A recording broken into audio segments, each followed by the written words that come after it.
Sudah?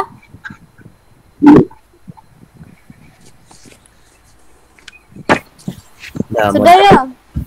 Sudah.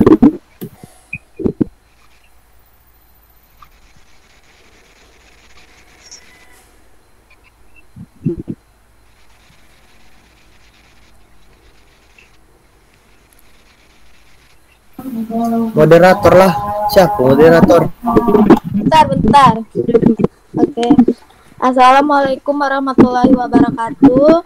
Di sini kami akan mempresentasikan hasil dari percobaan mengenai hasil kali kelarutan KSP. Dengan beranggotakan saya sendiri Nur Aulia Nugra Adaha dan Andika, Melianda, dan juga Jusnaidar. Next.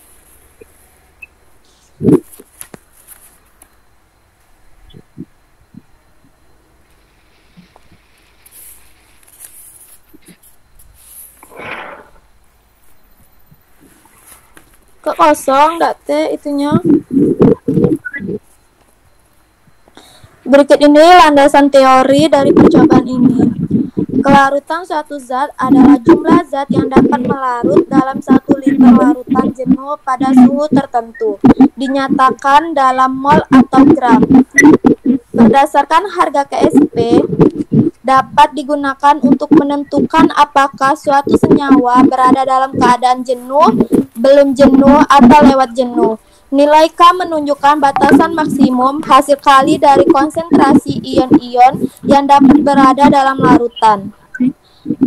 Dalam farmasi, kelarutan dan hasil kelarutan ini berperan penting dalam penyerapan obat dalam tubuh. Sistem pada klasifikasi biofarmastika menekankan bahwa kelarutan zat aktif farmasi dalam saluran cerna mempengaruhi ketersediaan obat. Next. Berikut ini alat dan bahan yang digunakan pada percobaan ini, di mana alat yang digunakan yang pertama itu ada batang pengaduk, yang kedua buret 50 ml, yang ketiga Erlenmeyer 250 ml, keempat ada gelas piala 100 ml, kelima gelas ukur 100 ml, keenam kaki 3, ketujuh kawat kasa, kedelapan pembakar spiritus, kesembilan pipet tetes, ke-10 rak tabung reaksi, 11 ada tabung reaksi, dan yang ke-12 itu ada termometer. Adapun bahan yang digunakan pada percobaan ini ada PbNO32 dan KCl. Berikut skema yang akan dijelaskan oleh Jusnaidar.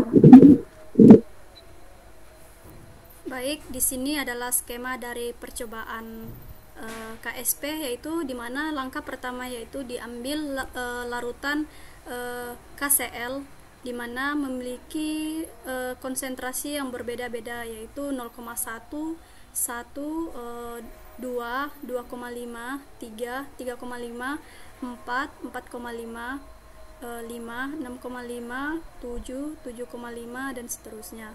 Selanjutnya diambil juga larutan PbNO32 yang dimasukkan ke dalam gelas ukur untuk mengetahui seberapa banyak ukuran yang dipakai. Kemudian selanjutnya itu adalah dimasukkan titran ke dalam buret.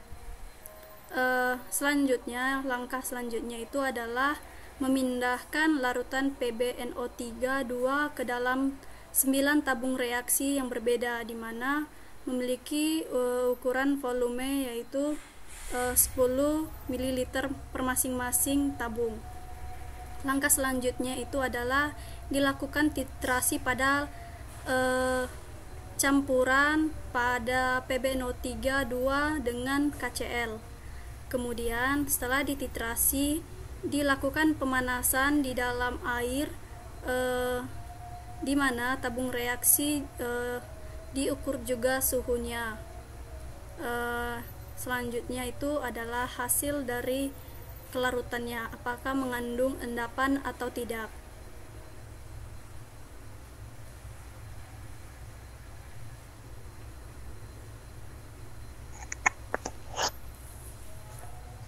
Baiklah, berikut hasil dan pembahasan yang kami dapatkan selama proses praktikum. Pertama itu, kita gunakan volume dari 0,079 molar dari PbNO3 itu sebanyak 10 mili pada semua sampel. Kemudian untuk volume KCl itu digunakan 0,5, tidak terbentuk reaksi.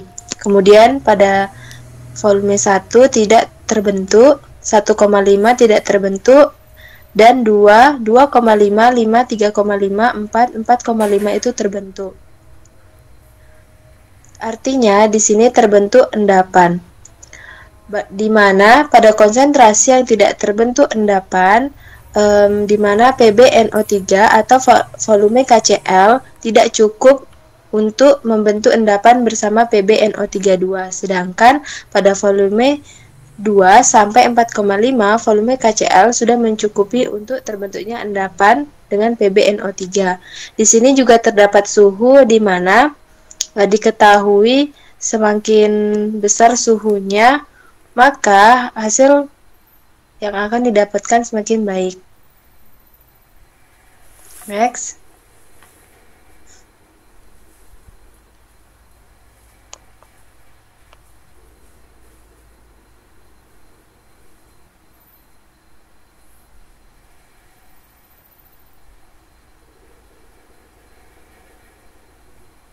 Dika, next.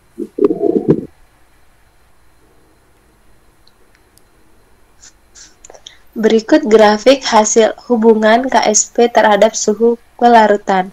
Jadi KSP itu adalah kemampuan suatu konstanta yang menyatakan suatu kemampuan zat untuk terlarut. Nah, di mana kita mengetahui semakin besar suhu, maka nilai KSP juga akan semakin naik. Nah, pada grafik ini didapatkan persamaan yaitu Y sama dengan 0,003X minus 0,1093 dengan nilai regresi sebesar 0,9237. Nilai yang regresi ini menyatakan bahwa sekitar 92,37% nilai KSP dipengaruhi oleh suhu. Artinya, semakin besar suhu atau semakin naik suhu, maka nilai KSP-nya semakin besar, maka kelarutan suatu zat juga akan semakin baik. Next.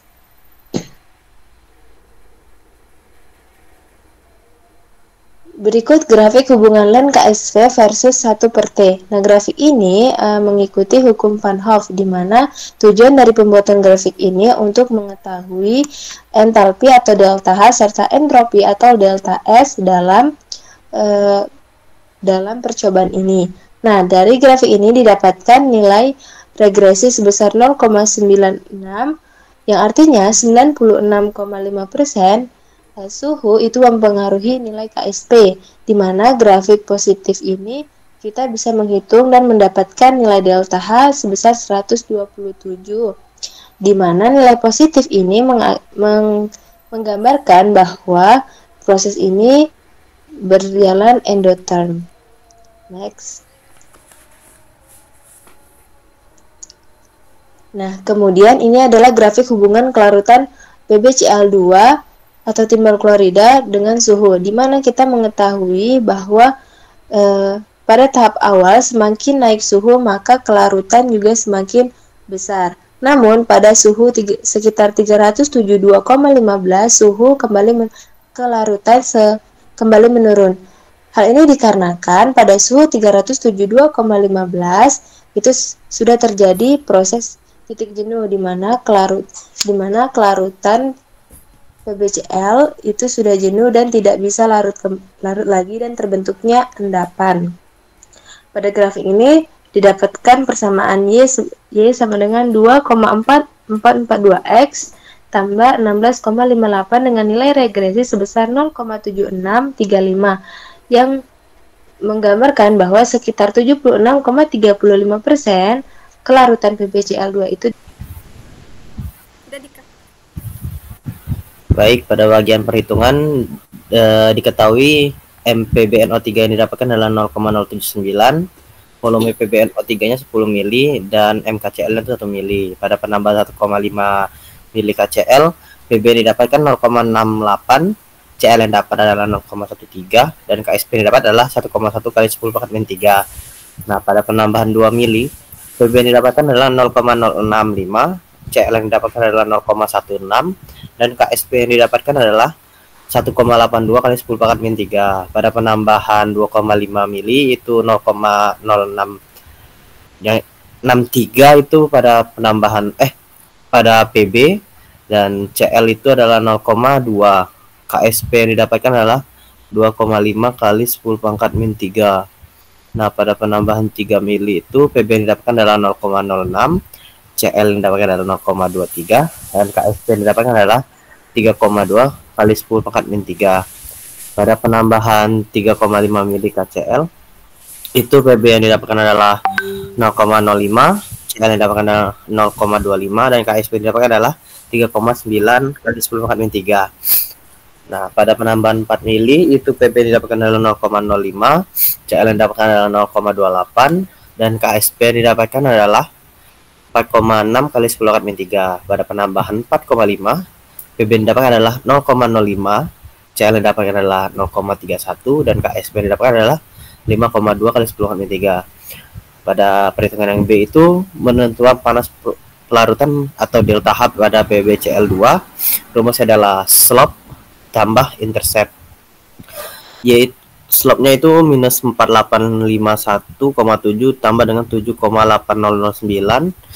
Nilai regresi yang didapatkan adalah 0,9923. Untuk mencari delta H itu rumusnya negatif slope kali R. Didapatkan hasil 40.332,0338 Joule per mol. Pada perhitungan C penentuan KSP PbCl2 pada suhu 25 derajat Celcius itu dan KSP yang didapatkan adalah negatif 16,280. KSP yang didapatkan adalah 1,17575 kali 10⁷. Persen kesalahan yang didapatkan adalah 0,3%. Pada kelarutan PbCl2 dalam air, penambahan 1,5 mili itu mendapatkan hasil 18,013 gram per mol. Pada penambahan 2 mili didapatkan 21,30 gram per mol. Penambahan 2,5 itu 23,68 gram per mol. Penambahan 3 mili KCl itu 25,71 gram per mol. Penambahan 3,5 mili itu 27,46 gram per mol. Penambahan 4 mili itu 29,02 gram per mol. Dan pada penambahan 4,5 mili itu hasilnya dapat adalah 30,23 gram per mol. Baiklah, adapun kesimpulan yang didapatkan pada percobaan yang telah dilakukan. Yang pertama itu endapan terbentuk ketika konsentrasi zat terlarut dalam larutan melebihi batas kelarutan atau kondisi lewat jenuh. Saat larutan PbNO32 dicampur dengan KCl, endapan terbentuk karena konsentrasi ion Pb2+ dan Cl- melampaui kemampuan larutan untuk melarutkannya. Yang kedua, nilai panas pelarut yang positif sebesar 40,332,0338 Joule per mol dalam pembentukan PbCl2 menunjukkan bahwa proses pelarut bersifat endoterm, yaitu memerlukan energi dari luar agar dapat berlangsung. Baiklah, sekian presentasi dari kelompok kami mengenai praktikum kimia fisik lanjutan yang berjudul hasil kali kelarutan. Kami akhiri. Wassalamualaikum warahmatullahi wabarakatuh. Waalaikumsalam warahmatullahi wabarakatuh. Nah, gas lagi, satu lagi